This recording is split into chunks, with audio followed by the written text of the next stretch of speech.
Hi and welcome back to my channel again. I've had a few questions from my previous Q&A video that related to blog posts and how you can write them easier and faster.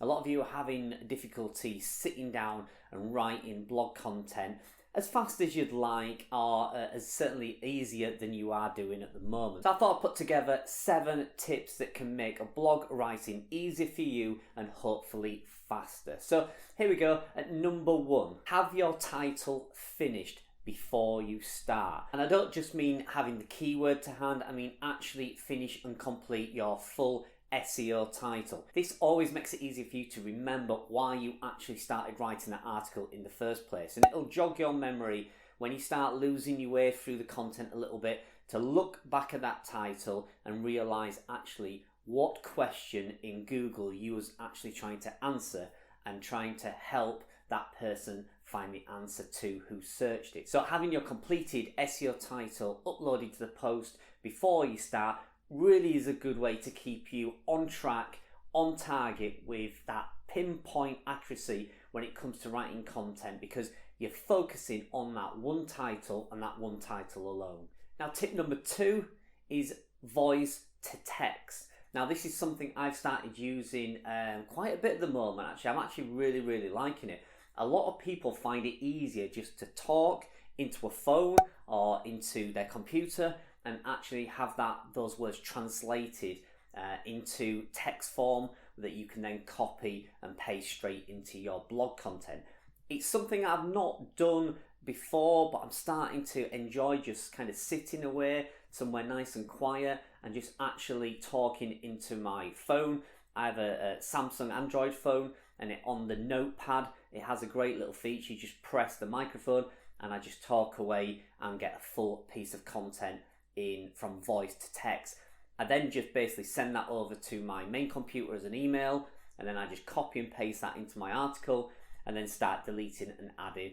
It doesn't always get every word correct that you say, but it certainly gets 99% of it right, and then you have a good solid basis for an article to start with, and then you can trim it and edit it and format it as you see fit. So voice to text is something you should definitely try out. And tip number 3 is to use templates. Now, I've mentioned this a few times in my video. I particularly use templates for buyer intent content where I'm doing, 3 best this for that, or top 10 products. I tend to use templates for those. So I have an introduction, I have a heading, an introduction, then some information about the products, and then I'll go over and start reviewing each individual product, add a table of content, add a price comparison table, and then finish off with a conclusion. So having a template, certainly for those longer blog posts,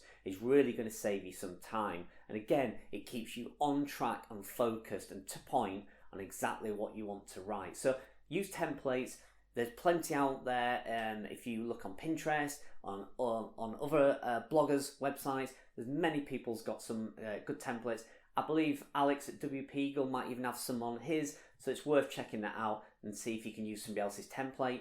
But if not, just start creating your own. You only need a template for one for information and one for your buyer intent review type post. So you only need 2 templates, and they will maybe get you started a little bit quicker and make that writing process a lot easier. And my tip number 4 is to write when you're in the mood. There's nothing harder than trying to write a 2,000 or 3,000 word blog post when you're just not in the mood. It's not every day I write, and in fact I outsource most of my content now anyway, because I find writing really hard to do. I don't find it exciting. I don't get really enthusiastic about sitting there and spending 3 hours writing a blog post. But when I do, I'm happy to sit there and write. That's not a problem, but I'm not always in the mood to do it. So if you don't feel up to it, don't force yourself to try and write content, because believe me, you just won't be happy with it. It won't be right. You won't put the energy and the time and the effort into it to get it spot on. You may skip on a little bit of the research. Maybe even your mood and attitude might come across in your style of writing. So only write when you're in the mood and you feel up for it. When your brain's ticking and it's buzzing and you're ready to get started, then go out, sit down and start writing some content. But trust me, if you're not in the mood, or you've hit that writer's block, or you've hit that wall, leave it. Relax. There's, the world is not going to end if you don't get that piece of content out today. It can wait. Give yourself a break, take a couple of days out, and then sit down at the computer when you're in the mood to write, and believe me, your content will be much better. And my tip number 5 is think about the audience. Now, what I mean by that is when you're writing the content and you're struggling and it's starting to slow down and you feel that you're getting weighed under with this piece of content, just think about the original reason you started that piece of content. So why did you start that piece of content? Is it to answer a question in Google? If it is, then make sure you're directing your content to simply answering that content. I tend to find that when I struggle with writing my blogs, it's because I'm trying to write really long pieces of content on really boring topics. Often it's a topic that only needs 800 to 1,000 words, but I'm getting bogged down with trying to make it 2,000 and 3,000 words long. And that's when it becomes difficult, and that's when it becomes hard. So if you ever get to the point where you start to feel yourself just slowing down, and it's, you might think to yourself, wait a minute, I wrote 1,000 words in 45 minutes, but the last half an hour I wrote nothing. That's when you may be just overdoing it and really just trying to add filler words, fluff content that nobody wants to read, gives you no benefit whatsoever, and just makes your life a lot harder. So just remember, go back to the original reason you started writing that piece of content. What did that visitor or that person who searched that query in Google, what did they need? What answer and what information did they need? Have you covered it in your article with just 1,000 words? And if you have, call it a day. Wrap that article up. That's good enough to go. And tip number 6 is to never write when you're under a time constraint. Now, what I mean by that is if you only have a couple of hours in the morning or in the afternoon and you're trying to get some blog content written before you go to work, or you have to go shopping, or the kids are due home from school or whatever, don't do it. Don't put yourself under that time constraint. There's nothing worse than trying to type fast and research fast and get that blog content done in the hour or 2 hours that you may have to do. Again, you will only find that you will produce poor quality. Make sure you've got enough time to actually be able to write and dedicate your 100% focus to writing that article. If not, maybe do an hour on it, put it into draft and leave it for another day or two.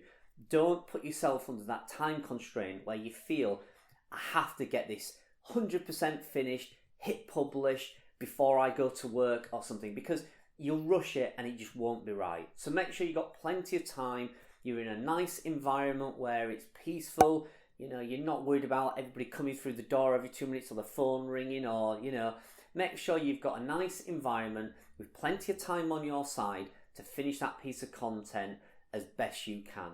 And my final tip today for how beginners can write content faster is tip number 7, and that is write first, edit later. So this is one thing I do all the time. Focus on writing the actual content and the word content first. Don't try and add links and images and videos as you go through the writing the content. It really does slow the process down. You're best to write, let's say it's 1,000 word content, write your 1,000 words, you've got your heading, you've got your intro, you've got your H2 subheadings, you've got all your lovely content, and you end with a final conclusion or a wrapping up paragraph. Make sure you get all that done first, save it to drafts, and then come back later and add some internal links, some external links, and some lovely images. That way you can just devote all your time and attention, or certainly 90% of it, to writing the content and making sure that is locked down, finished, and as good as you can get it. Then once you know that's done, just allow yourself 10 or 15 minutes to add some internal links and some images, and then you'll be good to go. Proofread it one last final time, or even get somebody else to proofread it, send it to a friend, get a family member to read it before you hit that publish button. So there you go, that's my 7 top tips for new bloggers to write content faster. I am going to do a video where I will show you how I write some content. That's coming out in the next few weeks, and I'll show you the step-by-step process of how I produce my content. in a timely manner, and hopefully that will help you out. So hope you liked it. If you're new to the channel, please subscribe and hit that little bell icon, and then you'll be notified every time I bring a new video out. Plenty more to come in the next few weeks, and I hope these are helping you out. So I'll see you in the next video.